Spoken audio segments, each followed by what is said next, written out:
Gabriella Hayes woke up in silk sheets she couldn't afford, with a bullet wound she didn't remember getting, and a Korean crime lord sitting beside her bed telling her she had two choices: marry him or watch everyone she loved die. The crazy part? She'd only met him 6 hours ago when she threw herself between his sister and an assassin's gun, and now every crime family in Chicago wanted her dead for what she'd seen in that garden. 6 hours earlier, the rain hammered against the cracked windshield of Gabriella Hayes' decade-old Honda Civic as she squinted through the deluge, searching for apartment numbers in Chicago's Koreatown district. 11:47 p.m. Her third delivery app was still open, the phone mount vibrating with another order notification she couldn't afford to ignore. 23 years old, 2 jobs, and a sister whose medical bills had transformed from a mountain into an avalanche. Gabriella had stopped counting the zeros 3 months ago. The GPS announced her arrival at a location that didn't match the luxury she was seeing: towering gates, stone walls that seemed to swallow the streetlights, security cameras that probably cost more than her car. She grabbed the insulated bag containing someone's late-night Korean fried chicken order and stepped into the rain, her worn sneakers immediately soaking through. The intercom at the gate crackled before she could press it. "Delivery for Park residents," Gabriella called out, water streaming down her face. The gate opened silently, which should have been her first warning. She'd barely made it 15 feet up the curved driveway when she heard it, a sound that didn't belong in this manicured paradise. Shouting. Korean words she couldn't understand, sharp with urgency and fear.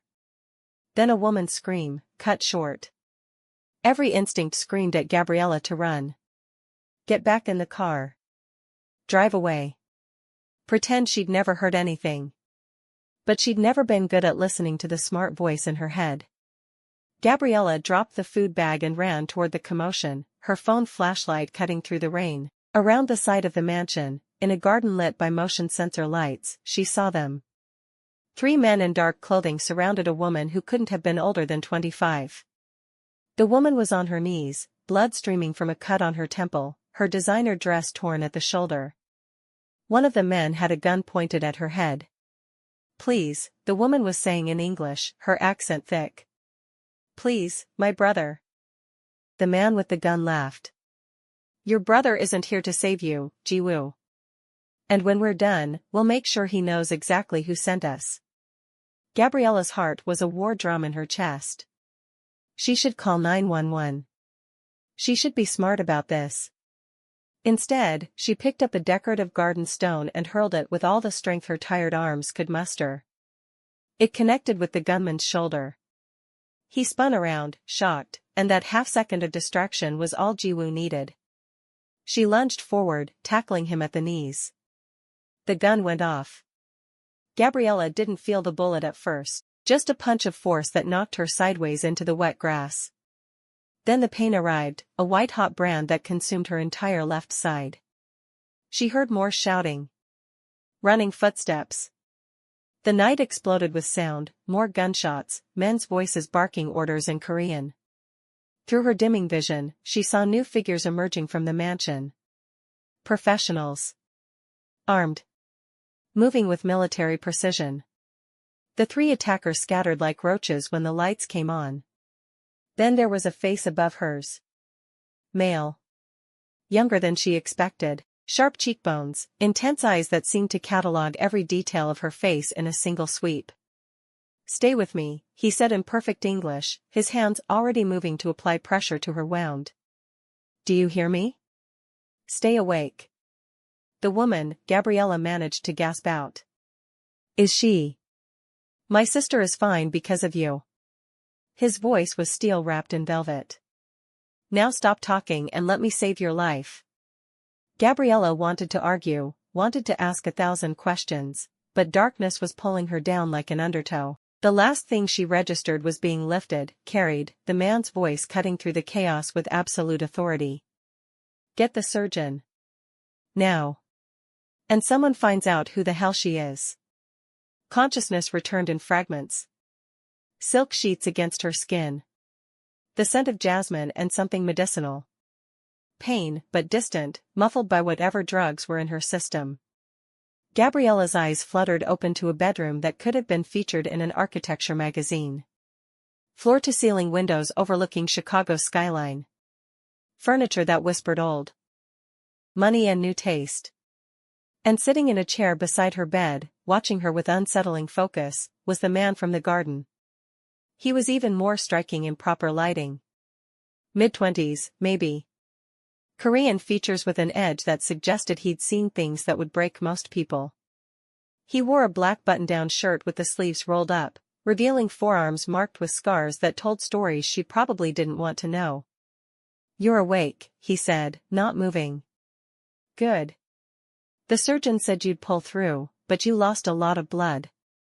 Gabriella tried to sit up. Pain flared through her side, and she gasped. "Don't." He was beside her in an instant, his hand on her shoulder, gentle but firm. "You were shot. The bullet went clean through, but you need to rest." "Where am I?" Her voice came out scratchy. "My home. You're safe here." "I need to go." Panic was setting in now, cutting through the drug haze. "My sister, she needs her medication, and I have shifts tomorrow, and my car." "Your sister is being taken care of." His tone was matter-of-fact, as if he rearranged people's lives every day. "I've had people check on her. Her medications have been delivered, and a nurse is with her now. As for your jobs," he paused, his expression unreadable. "You won't be returning to them." The statement hung in the air like a threat wrapped in silk. "Excuse me?" Gabriella's voice sharpened despite her weakness. "You don't get to decide. You saved my sister's life." He cut her off, but there was no anger in his voice. Just certainty. "That creates a debt. And in my world, debts must be repaid." "I don't want your money." "Good, because I'm not offering money." He leaned back, studying her with an intensity that made her skin prickle. "What's your name?" "Gabriella." "Gabriella Hayes." "Gabriella." He tested the name, and somehow it sounded different in his accent, softer, more deliberate. "I'm Jin-Hyuk Park. Most people call me Jean. My sister, the woman you saved, is Ji-woo." "Is she okay?" "Cuts and bruises. Nothing that won't heal." His jaw tightened. "Thanks to you. If you hadn't intervened when you did." He didn't finish the sentence. He didn't need to. "Those men," Gabriella said slowly. "They weren't just random attackers, were they?" Jin's smile was sharp enough to cut. "No. They were sent by people who want to hurt my family. People who now know that my security has gaps." He stood, moving to the window, his silhouette dark against the city lights. "You've become a problem, Gabriella Hayes." Her blood went cold. "A problem?" "You're a witness. You saw faces, heard names. And now you're lying in my home, having been treated by my surgeon, surrounded by my people." He turned back to her, and there was something almost apologetic in his eyes. "Even if I let you walk out that door right now, they'd come for you. To silence you. To use you as leverage against me. To punish me for the gaps in my protection that allowed you to see what you saw. So what are you saying?" Gabriella's fingers clutched the silk sheets. "You're going to kill me?" "No." The word was immediate, absolute. "I'm going to marry you." The room tilted. Gabriella was certain she'd heard him wrong, that the pain medication was making her hallucinate. "You're insane." "Probably." Jean moved closer, sitting on the edge of her bed with the confidence of someone who owned every space he occupied. "But I'm also practical. You saved my sister's life. In my culture, that creates a bond that transcends blood. You bled for my family. That makes you a family. That's not how family works. In my world, it is." His eyes held hers, and she saw something there that made her breath catch. Not cruelty. Not madness, just an unwavering certainty that bordered on possessiveness. "I need to send a message to the people who attacked Ji-woo.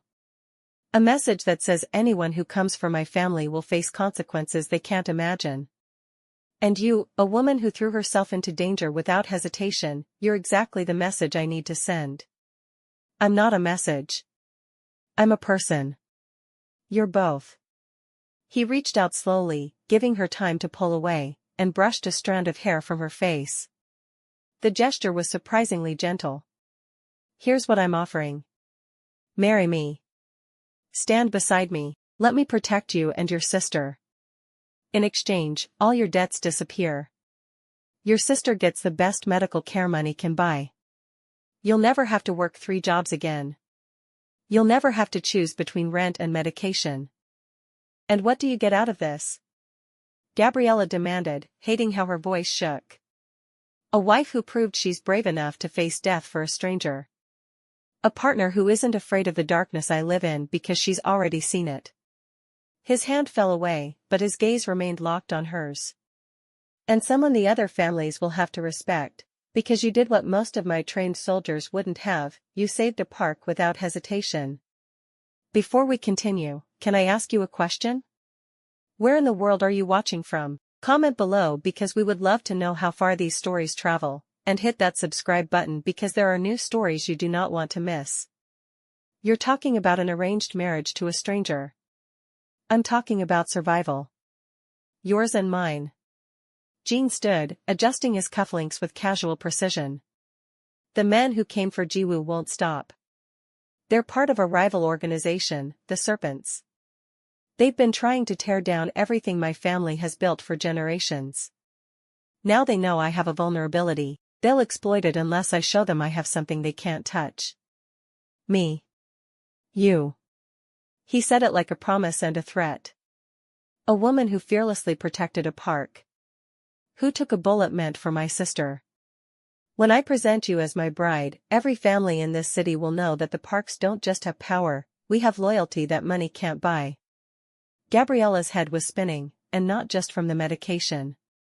This is insane. I don't even know you. I don't know your world. I'm a delivery driver from the South Side who can barely keep her lights on, and now you'll be the wife of one of the most powerful men in Chicago's underground. Jin's expression softened slightly. I'm not asking you to love me, Gabriella. I'm asking you to trust me to keep you alive. What if I say no? The silence that followed was heavy. Then I'll provide you with a new identity, money, and transportation to whatever city you choose, Jin said finally. But your sister stays in Chicago. Her medical records are here. Her doctors are here. And the Serpents will find you eventually. They're very good at finding people. It wasn't quite a threat, it was just reality, delivered with the cold efficiency of someone who dealt in facts, not feelings. Gabriella closed her eyes. Maya. Her baby sister, 16 years old and fighting a rare autoimmune disorder that required treatments costing thousands per month. Maya, who'd already lost so much when their parents died 4 years ago. Maya, who deserved better than a sister who was drowning trying to keep them both afloat. How long? Gabriella asked, opening her eyes.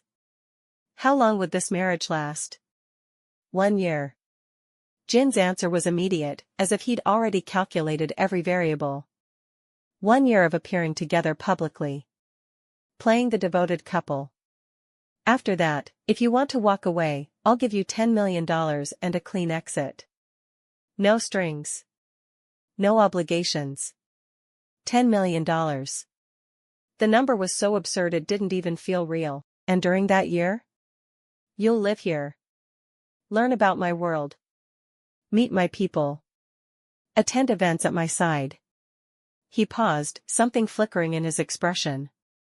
I won't force you into anything you're not comfortable with.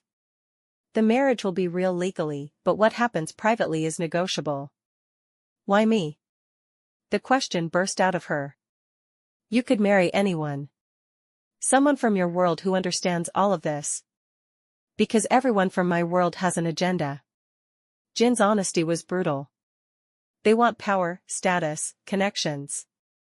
You just wanted to deliver fried chicken and go home to your sister. That authenticity is rarer than you think.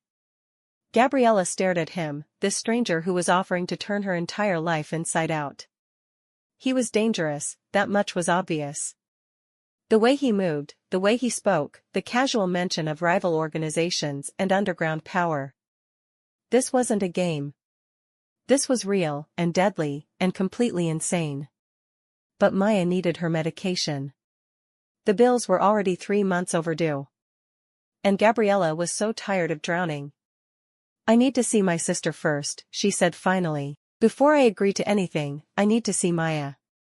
Jin's smile was small but genuine. "I'll have my driver take you tomorrow morning." "But Gabriella?" He moved to the door, then paused. "Those men in the garden?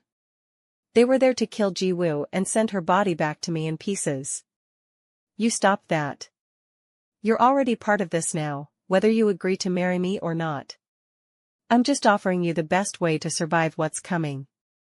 The door closed behind him with a soft click, leaving Gabriella alone with her racing thoughts and the weight of an impossible choice. She looked down at her hands, at the 4 still taped to her arm, at the bandages visible beneath the silk nightgown someone had dressed her in. 24 hours ago, her biggest problem was whether she could afford to replace her car's brake pads. Now she was lying in a mansion, being asked to marry a man who spoke about death and loyalty with equal ease. Gabriella laughed, a slightly hysterical sound that hurt her wounded side. Her sister was going to think she'd lost her mind. Maybe she had. The driver was a woman named Hannah, mid-30s with sharp eyes and a shoulder holster visible beneath her jacket. She drove a black Mercedes that smelled like leather and subtle perfume, and she didn't make small talk during the 40-minute drive to Maya's apartment. Gabriella had insisted on leaving against the doctor's orders, and Jin had relented only after making her promise to take the pain medication and return by evening. He'd also assigned Hannah as her permanent security detail, a fact that felt both comforting and suffocating. The apartment building looked shabbier than ever after spending the night in Jin's mansion. Peeling paint. Broken intercom. The elevator that only worked half the time. Hannah followed her up the 3 flights of stairs, silent but watchful. Gabriella used her key, pushing open the door to find Maya on the couch, wrapped in blankets despite the warm apartment. Her sister's face lit up when she saw her. "Ella. Oh my God, where have you been? You didn't come home last night, and you weren't answering your phone, and then this morning a nurse showed up with my medications and she wouldn't tell me anything except that you'd sent her." "Maya. Breathe." Gabriella crossed the room carefully, mindful of her wound, and sat beside her sister. "I'm okay.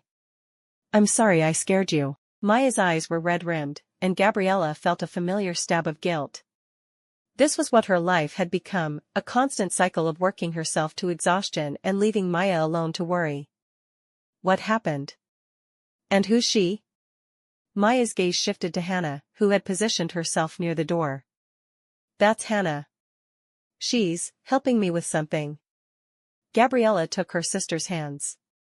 "Maya, something crazy happened last night.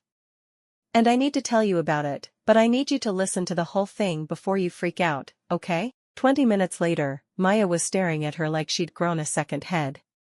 "You're telling me," Maya said slowly, "that you saved some Korean Mafia princess from getting killed, got shot in the process, and now her brother wants to marry you?" "Essentially, yes. And you're considering this?" "Maya, he's offering to pay off all our debts. Your treatments, everything. He says after 1 year, if I want out, he'll give me $10 million. $10 million, Maya's voice cracked. "Ella, this is insane. This is literally insane. You can't marry a stranger. A criminal stranger." "I know how it sounds." "Do you? Because it sounds like you're about to sell yourself to some gangster because of me." Tears were streaming down Maya's face now. "I don't want you to do this. I don't want you to marry some dangerous man just to pay my medical bills." Gabriella pulled her sister into her arms, ignoring the pain that flared through her side. Hey. Hey, look at me." She waited until Maya met her eyes. "I'm not doing this just for you. I'm doing this for both of us. I'm exhausted, Maya. I'm working myself to death, and it's still not enough. We're drowning, and this is a lifeline. But marriage? It's just a contract. 1 year. I can do anything for 1 year. Gabriella wiped her sister's tears away. And besides, I already took a bullet for his family. I'm already involved whether I want to be or not. He says the people who attacked his sister will come after me anyway. At least this way, I have protection. I don't like this, Maya whispered. I know. I don't like it either. But I like watching you struggle to breathe because we can't afford your medication even less. Maya was quiet for a long moment. Then, in a small voice, is he at least hot? Gabriella burst out laughing, which hurt, but felt good anyway. Oh my God. Yes. Okay? Yes, he's ridiculously attractive. Are you happy now? Slightly. Maya managed a weak smile. And he's going to take care of you? Keep you safe? He seems possessive about protecting what's his. Gabriella wasn't sure if that was comforting or terrifying. Maybe both. Then I guess. Maya swallowed hard. I guess if you're going to do this crazy thing, I want to meet him. I want to look this guy in the eye and make sure he knows that if he hurts my sister, I'll find a way to hurt him back. Deal. Hannah cleared her throat from the doorway.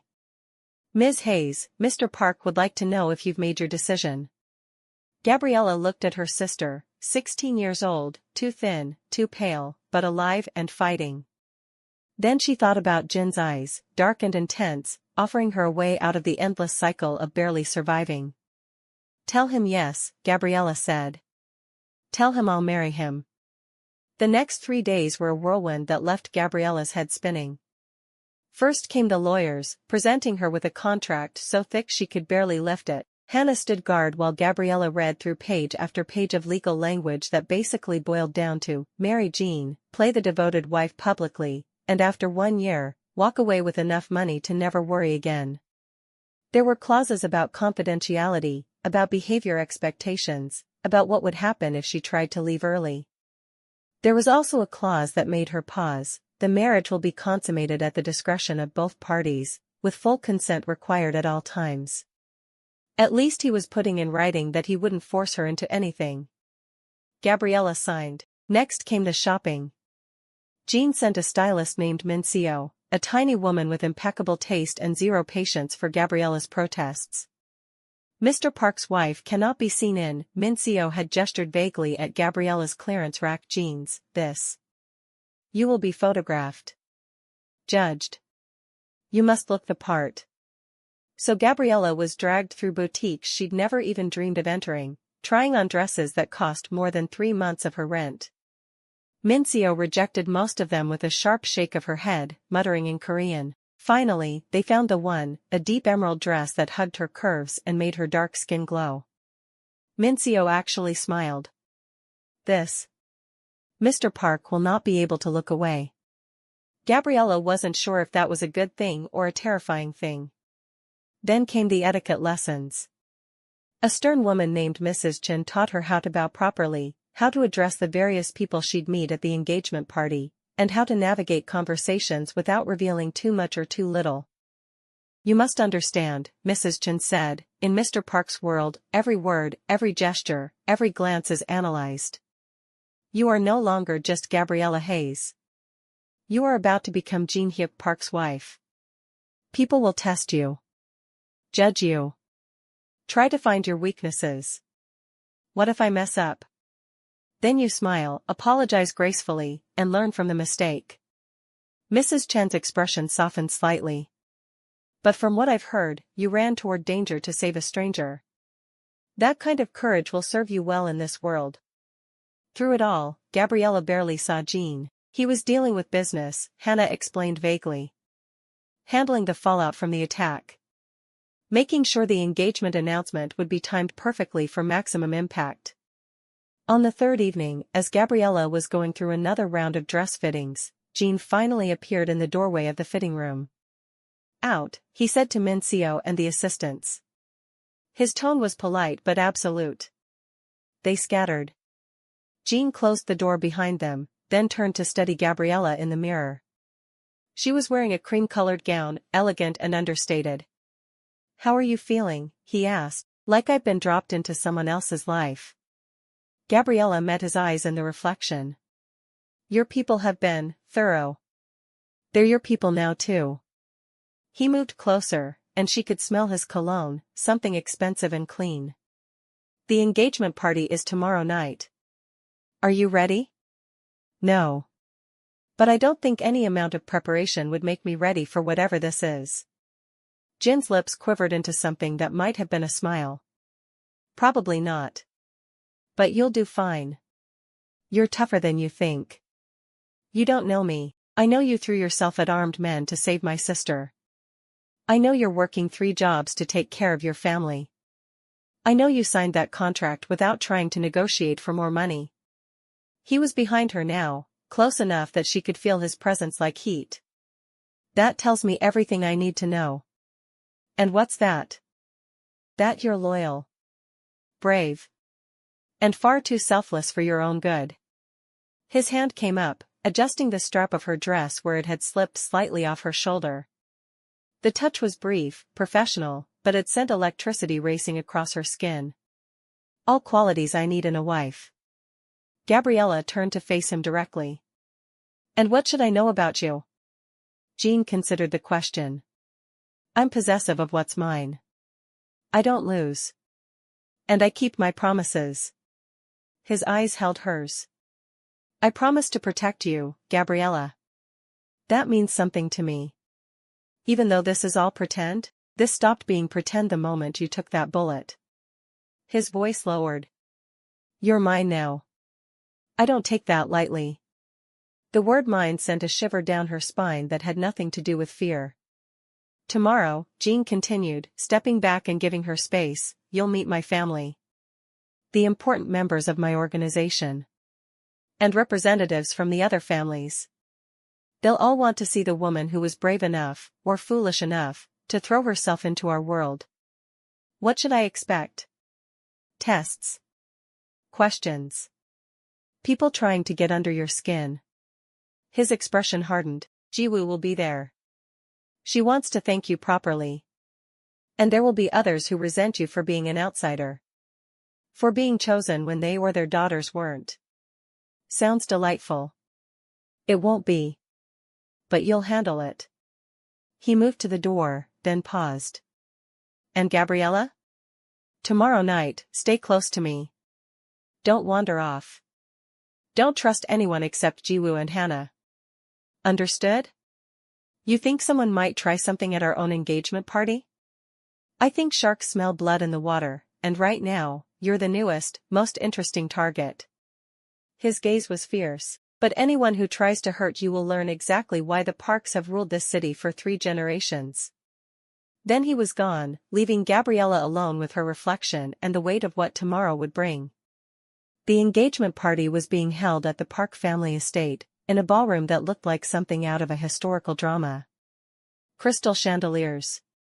Marble floors. Floor-to-ceiling windows overlooking gardens that probably required an army of groundskeepers. Gabriella stood in front of her bedroom mirror, barely recognizing herself. Mincio had outdone herself. The emerald dress fit like it had been painted on, modest enough to be respectful but fitted enough to make a statement. Her natural curls had been styled into an elegant updo that showed off her neck and shoulders. Her makeup was flawless, emphasizing her dark eyes and full lips. She looked like she belonged in this world. The illusion was perfect. "You're beautiful," Maya whispered from the doorway. Jean had arranged for her sister to attend, with a private nurse on standby and a comfortable suite prepared. "Ella, you look like a princess. I feel like I'm about to walk into a lion's den wearing a meat dress." Accurate. Jiwoo appeared behind Maya, and Gabriella turned to face the woman she'd saved. Up close, without blood and terror, Jiwoo was stunning. Delicate features, sharp intelligence in her eyes, and a warmth in her smile that seemed genuine. "But my brother will be with you. And so will I. The lions will have to go through us first. Thank you for being kind about all this." "Kind? Jiwoo laughed. Gabriella, you saved my life. You took a bullet meant for me. Kind doesn't begin to cover what I feel about you. She stepped forward, taking Gabriella's hands. My brother is doing this for strategic reasons, yes. But I want you to know that I'm grateful. And if you ever need anything at all, you come to me. You're my sister now. That's not just words. The sincerity in her voice made Gabriella's throat tight. A knock at the door interrupted them. Hannah stepped in, looking sharp in a black suit. It's time. Mr. Park is waiting. Gabriella's heart kicked into overdrive. You've got this, Maya said, squeezing her hand. We'll be right there with you, Jiwoo added.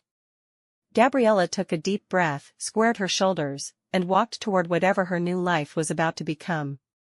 Jin was waiting at the bottom of the grand staircase, and when he saw her, something shifted in his expression. He'd been talking with a group of men in expensive suits, but his attention snapped to her completely, tracking her descent with an intensity that made her feel like they were the only two people in the room. He was devastating in a tailored black suit, his hair styled back, every inch the powerful heir to a criminal empire. When she reached him, he extended his hand. You look breathtaking. You clean up pretty well yourself. His smile was slow, genuine. Ready to meet the wolves? Not even slightly. Good.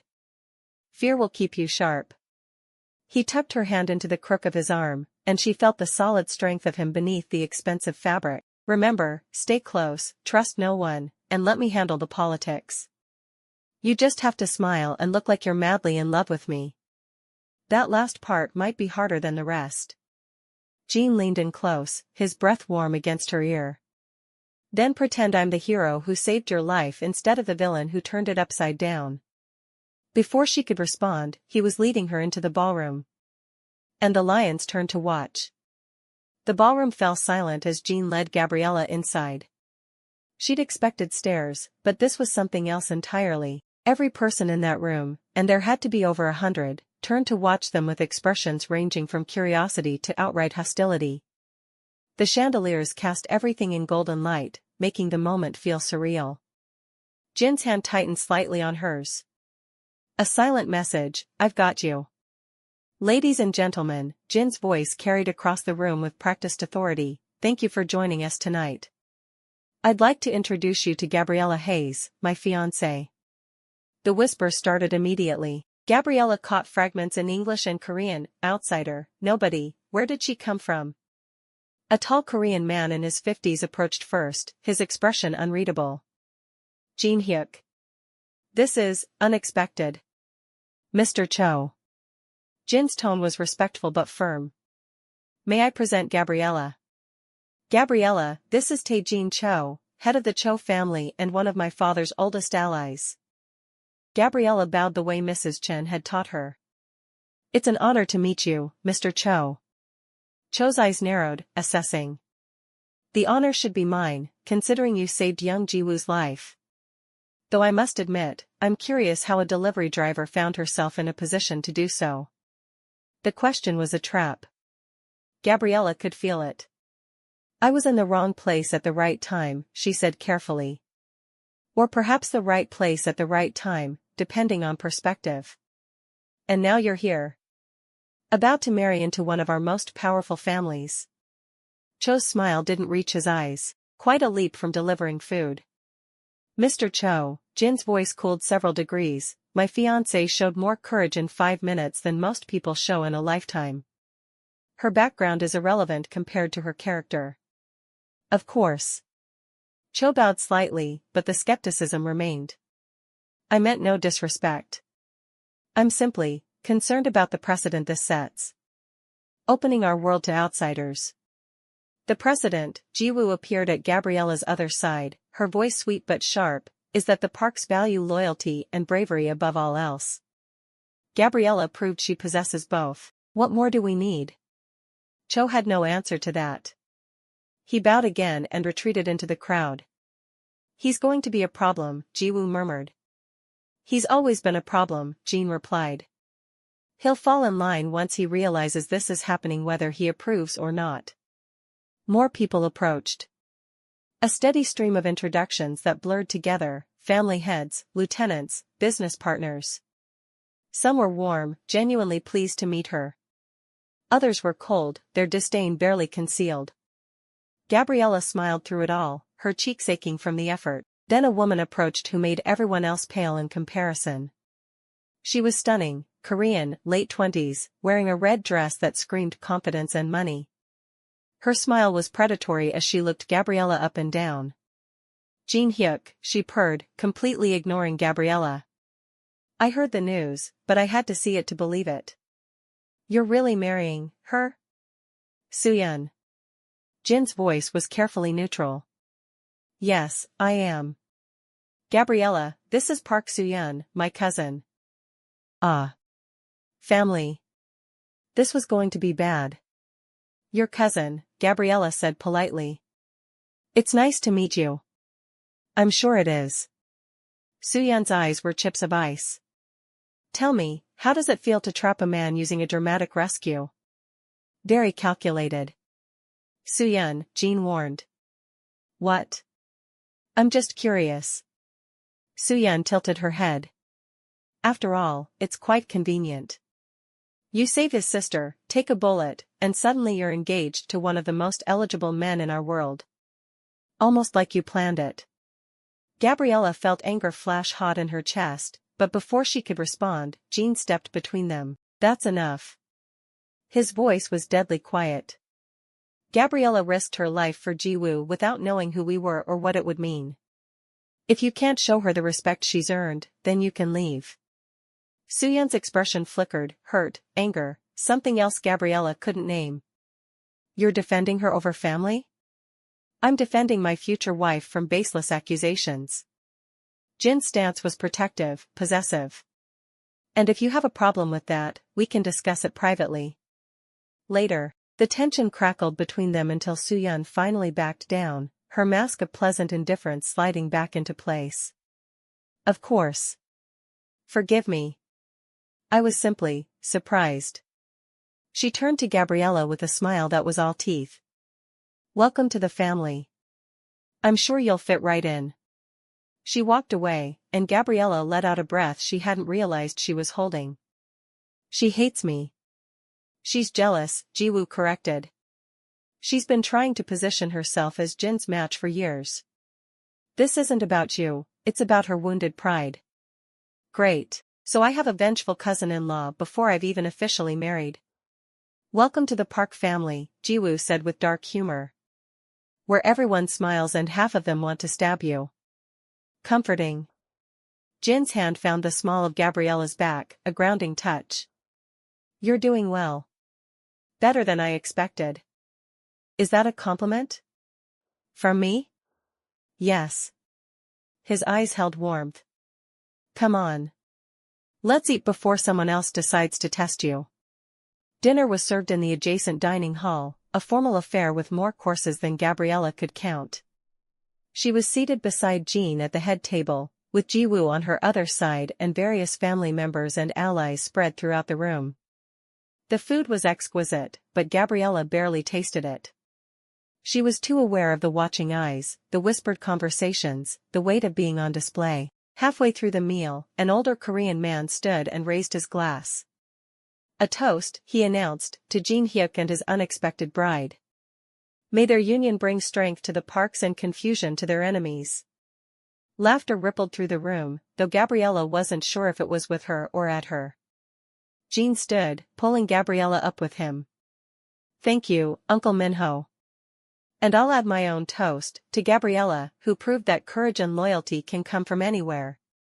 She saved my sister's life without hesitation, and for that, she has my respect, my protection, and my commitment. Anyone who questions her place at my side questions me. The room fell silent. It was a challenge, delivered with perfect politeness, and everyone knew it. Glasses were raised. Gabriella caught glimpses of approval, resentment, curiosity. She raised her own glass, trying to look confident instead of terrified. To family, Jin continued, his eyes on Gabriella. Blood or choice? To family, the room echoed. They sat, and Jiwoo leaned close. Well, he just declared war on anyone who might oppose you. That was intense. Is that good or bad? Good for you. Bad for anyone stupid enough to come after you now. The rest of dinner passed in a blur. Gabriella answered questions, made polite conversation, and tried not to think about how completely her life had changed. After dinner, there was dancing. Jin led her to the floor for the first dance, and suddenly they were alone in the center of the room with everyone watching. I don't really know how to ballroom dance, Gabriella admitted as Jin took her hand. Follow my lead. I'll guide you. His other hand settled on her waist, warm and steady. Just look at me. Forget everyone else. The music started, something classical and elegant. Jin moved, and Gabriella followed, stumbling only once before she found the rhythm. You're a natural, he murmured. You're a liar, but I appreciate it. His laugh was quiet, genuine. How are you holding up? I feel like I'm in the world's most elaborate play and I forgot to read the script. That's accurate. He spun her gently, pulling her back closer than before. But you're doing better than I expected. Most people would have crumbled under Suyun's interrogation. Was that an interrogation? I thought she was just being welcoming. Sarcasm. Good. That means you're not too overwhelmed. They moved together, and Gabriella found herself relaxing slightly. Jin was an excellent dancer, confident and smooth, making her look better than she was. Can I ask you something? Gabriella kept her voice low. Always. Why did you really choose me? And don't give me the political answer. I want the truth. Jin was quiet for a moment, considering. When I saw you in that garden, bleeding because you'd thrown yourself between my sister and a bullet, I thought you were the bravest or stupidest person I'd ever met. His eyes held hers. Then I learned about you. About your sister. About working 3 jobs and still barely surviving. And I realized you weren't stupid, you were desperate. But you didn't let that desperation make you selfish. You still helped a stranger. That's not really an answer. I chose you, Jin said slowly, because in my world, everyone wants something. Power, money, status. But you just wanted to survive and take care of your sister. That kind of simple, pure motivation is rare. And valuable. So I'm useful. You're honest. He corrected me. Which makes you dangerous in the best way. You're not playing games because you don't know the rules. That unpredictability will serve us both well. Before Gabriella could respond, another couple joined them on the floor. Then another. Soon the dance floor was full, and she was no longer the center of attention. Thank God, she breathed. Jin smiled. You can breathe now. The worst is over. He was wrong. They were making their way back to their table when Gabriella heard it, a commotion near the entrance. Raised voices. Then Jiwoo's security detail moved quickly toward the doors. Jin's entire demeanor changed in an instant. Stay here, he ordered, already moving toward the disturbance. But Gabriella saw what he didn't, a man in a waiter's uniform moving through the crowd, his hand reaching into his jacket. Everything slowed down. The man pulled out a gun. He was aiming at Jin's back. Gabriella didn't think. She launched herself forward, shoving Jin aside just as the gun went off. The bullet meant for Jin caught her in the shoulder instead, a burning impact that spun her around and dropped her to the marble floor. Chaos erupted. Screaming. More gunshots. Security swarming the shooter. But Gabriella only registered Jin's face above her, his expression twisted with fury and fear. Gabriella. His hands were on her, pressing against the wound. God damn it, why did you? Couldn't let you die, she managed, her voice weak. Bad for our 1-year contract. You're insane. But his voice was rough with emotion. Completely insane. You keep saying that, Gabriella's vision was getting hazy.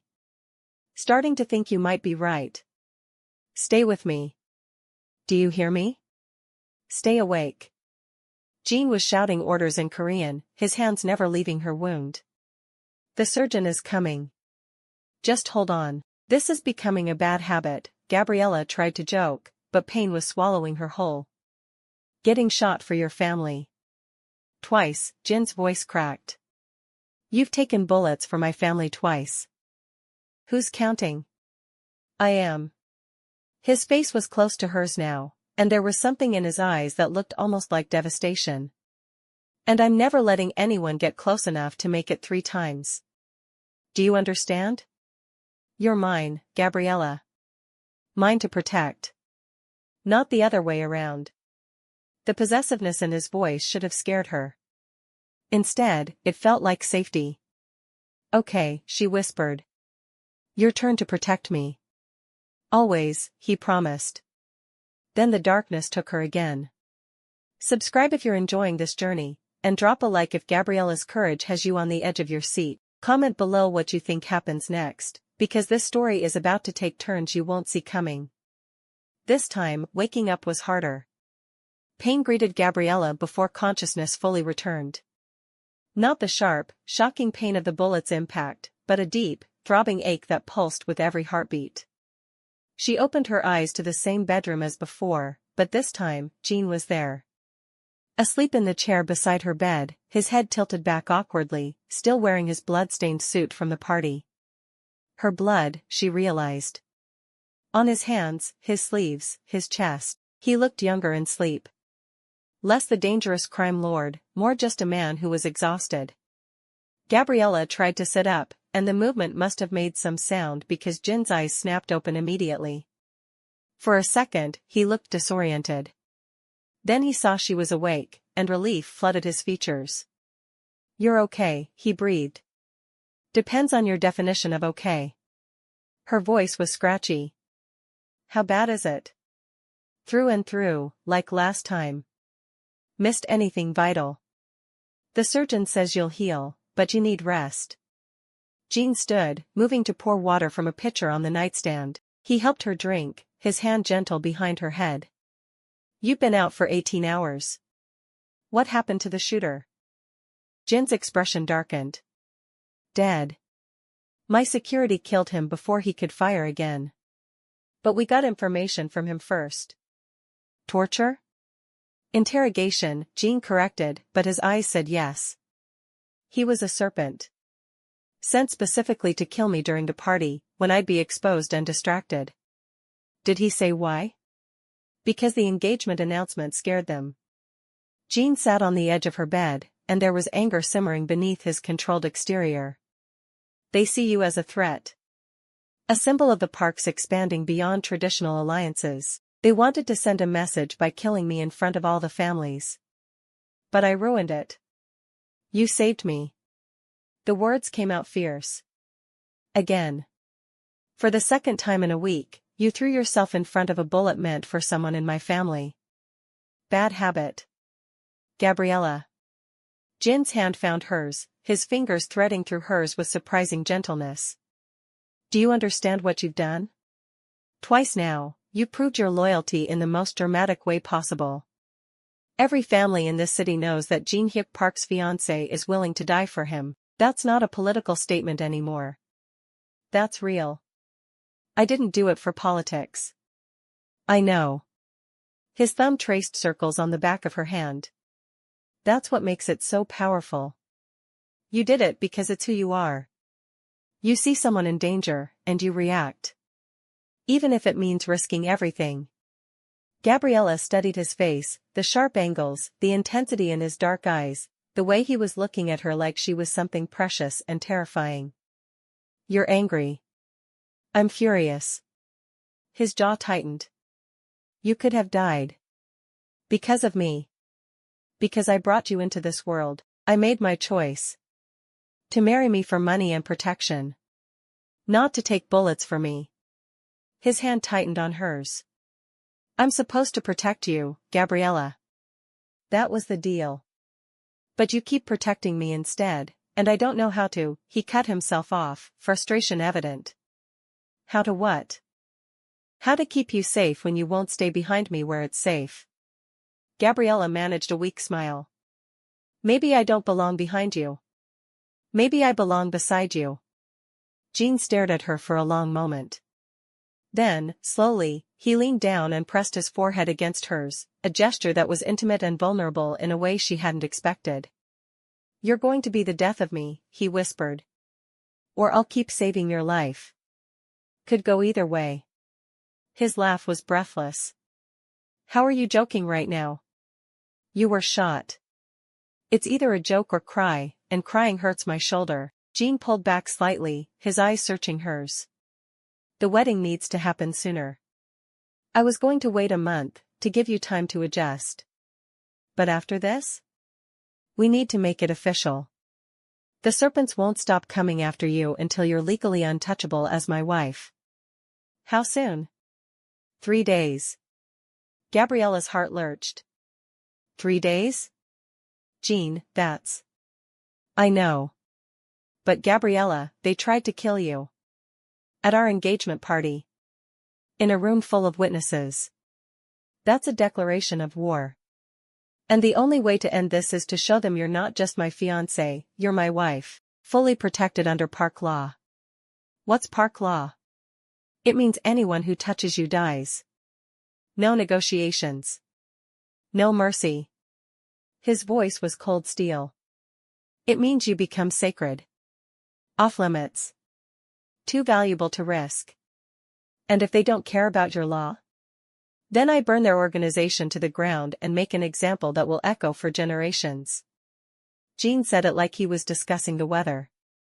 I've been patient with the serpents because open war is expensive and bloody. But if they keep coming after you? Patience ends. The scary thing was, Gabriella believed him. 3 days, she repeated, trying to wrap her mind around it. Okay. 3 days. You're agreeing? Just like that? Do I have a choice? You always have a choice. Jin's voice softened. I won't force you. If you want to walk away, I'll still protect you. Give you money, a new identity, everything I promised. But Gabriella, his hand cupped her face, thumb brushing her cheek. I'd rather you stay. Why? Because you're braver than anyone I've ever met. Because you challenge me. Because when you look at me, you don't see the monster everyone else sees, you see the man. His honesty was devastating. And because I'm starting to think this arrangement is going to become a lot more real than either of us planned. Gabriella's breath caught. There was something in his eyes, heat, possession, and underneath it all, something that looked almost like vulnerability. Jin. A knock interrupted them. Jiwoo entered, her expression relieved when she saw Gabriella awake. Thank God. You scared us. She moved to the other side of the bed. How are you feeling? Like I got shot. Accurate. Jiwoo's smile was strained. I came to say thank you. Again. You saved my brother's life. I owe you everything. You don't owe me anything. I do. We all do. Jiwoo glanced at Jin. The families are talking. Everyone saw what happened. They're calling her the bullet bride. The woman who'll die before she lets the Parks fall. That's dramatic, Gabriella muttered. That's useful, Jin corrected. Reputation is currency in our world. And you just became the most respected outsider in Chicago's underground. Lucky me. Jiwoo laughed. You're taking this remarkably well. I'm on a lot of pain medication. Ask me again when it wears off. Fair. Jiwoo squeezed her hand. Get some rest. The next few days are going to be intense. Planning a wedding in 3 days is chaos even without the added complication of crime family politics. After Jiwoo left, Jin stayed. He helped Gabriella take her medication, adjusted her pillows, and remained sitting on the edge of her bed like he was afraid if he left, she'd disappear. You should rest too, Gabriella told him. You look exhausted. I'm fine. Jin. He met her eyes. I can't sleep. Every time I close my eyes, I see you falling. Bleeding. And I think about how close I came to losing you before I even really had you. The admission was raw, unguarded. I'm okay, Gabriella said softly. I'm right here. I know. But he didn't move. Can I stay? Just until you fall asleep? Yes. Jean settled back in the chair, but Gabriella shook her head. That looks uncomfortable. The bed is huge. You can, she patted the space beside her. I don't bite. Gabriella. Please. You look like you're about to collapse. And honestly? I'd feel safer with you close. Something in Jin's expression cracked. He stood, removed his shoes and ruined jacket, and carefully lay down on top of the covers beside her. Close enough that she could feel his warmth, but not touching. Is this okay? He asked quietly. Perfect. They lay there in silence for a while, and Gabriella felt herself starting to drift. The pain medication was pulling her under, and Jin's presence was oddly comforting. Gabriella? Jin's voice was barely above a whisper. Thank you. For saving me. You're welcome. And I'm sorry. For dragging you into this. Stop apologizing. She turned her head slightly to look at him. I made my choice. Both times. You didn't force me to do anything. Jean reached out, his hand finding hers between them. Still. I'm sorry, Gabriella squeezed his hand. Then make it up to me by keeping your promise. Keep me and Maya safe. That's all I need. I will. It was a vow. I swear it. Gabriella believed him. And with that certainty warming her chest, she let the darkness take her again. The next 3 days were absolute chaos. Mincio appeared with an army of assistants, turning the mansion into a wedding planning center. There were dress fittings, menu tastings, flower selections, and 1,000 other decisions that needed to be made immediately. Traditional or modern? Mincio demanded. I don't know. Both. We'll blend both. She was already making notes. Korean ceremony, Western reception. Show respect for tradition while making a statement about new alliances. Gabriella's head spun trying to keep up. Maya was installed in a guest suite, with nurses on call and the best medical team money could buy. She looked better than Gabriella had seen her in months, color in her cheeks, actual energy in her movements. This is insane, Maya said as they sat together watching the controlled chaos of wedding planning. 3 days ago you were delivering fried chicken, now you're marrying a crime lord in 72 hours. When you put it like that, it sounds even more unhinged. Because it is. But Maya was smiling. Although I have to admit, he's kind of romantic in a terrifying way. The way he looks at you? Like you're the only person in the room who matters? He's just protective. It's political. Ella. I've seen how he is with other people. Cold, controlled, dangerous. But with you? There's something else there. Something real. Gabriella didn't know what to say to that, so she changed the subject. How are you feeling? Really? Better than I have in years. Maya's eyes filled with tears. The doctors here are incredible. They've already adjusted my treatment plan, and they think they can improve my prognosis significantly. Ella, they're talking about putting me into full remission. Really? Really? Maya grabbed her hands. So whatever happens with this crazy marriage, whatever complications come up, it's worth it. You saved my life by saving his sister's life. That's a weird chain of events. That's fate. Maybe it was.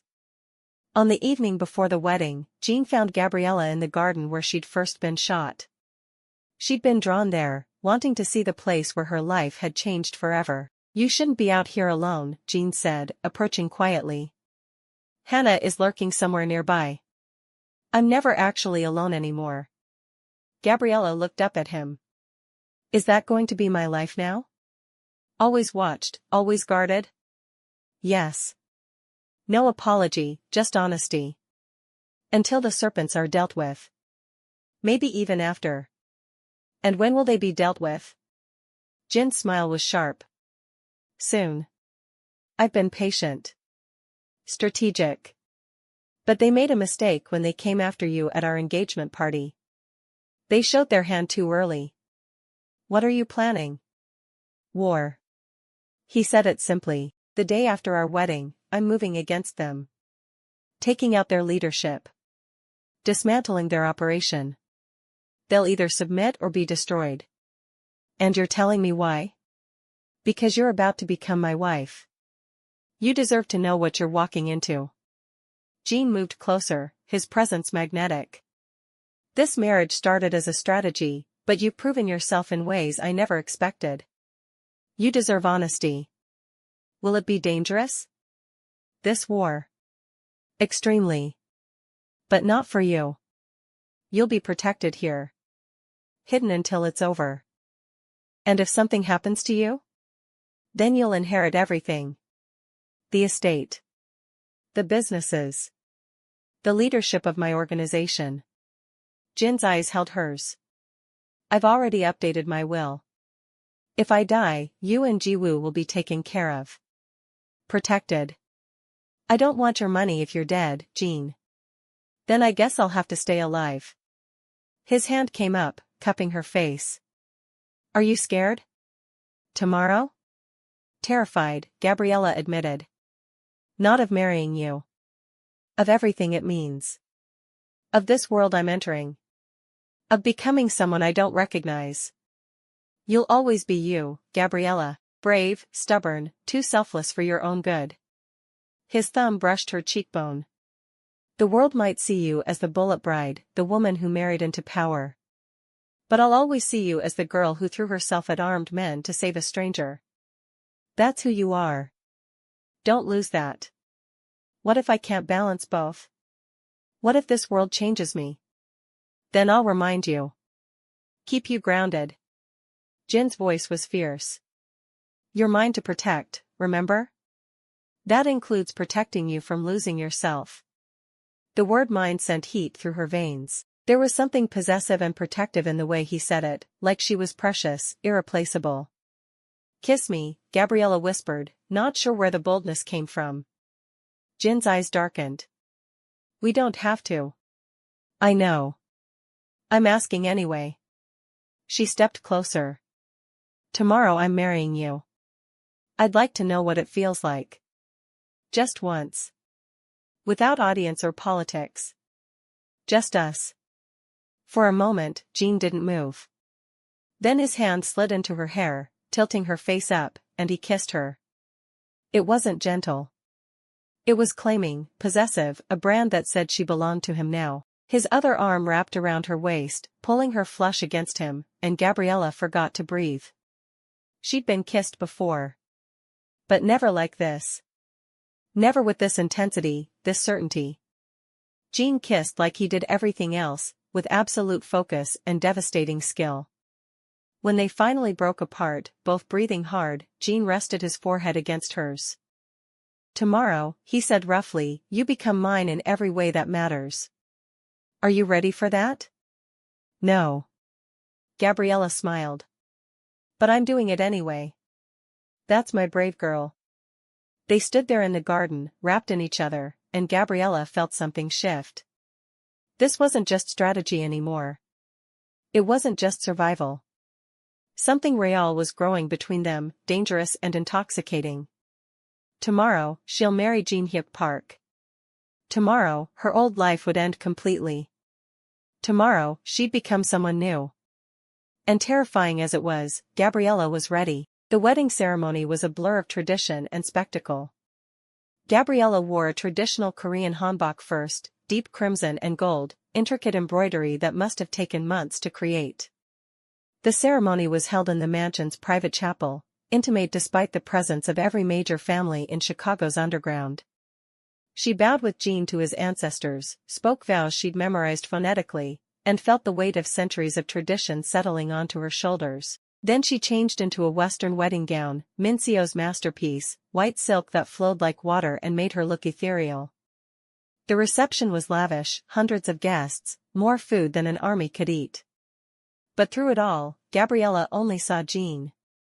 He stood beside her, proud and possessive, his hand never leaving hers. When they had their first dance as husband and wife, he held her close enough that she could feel his heartbeat. "How are you holding up?" he murmured. "I married a crime lord. I'm coping." "You married me." His correction was soft. "Everything else is just details. Those details might get me killed." "Never." His arm tightened around her waist. "Anyone who wants to hurt you has to go through me first. And I don't lose, Gabriella. Ever." She believed him. The reception lasted until midnight. Then, finally, Jin led her away from the crowds, through the mansion to a suite she'd never seen before. "Our rooms," he explained, opening the door. "Connected but separate. You'll have your privacy, but I'm close if you need anything." The suite was stunning, a sitting room connecting two bedrooms, each luxurious and obviously tailored to different tastes, one masculine and dark, the other softer but still elegant. "That's yours," Jin indicated in the softer room. "Unless you'd rather something else. We can change anything you want." "It's perfect." Gabriella turned to face him. "So. We're married." "We are." The weight of it settled between them.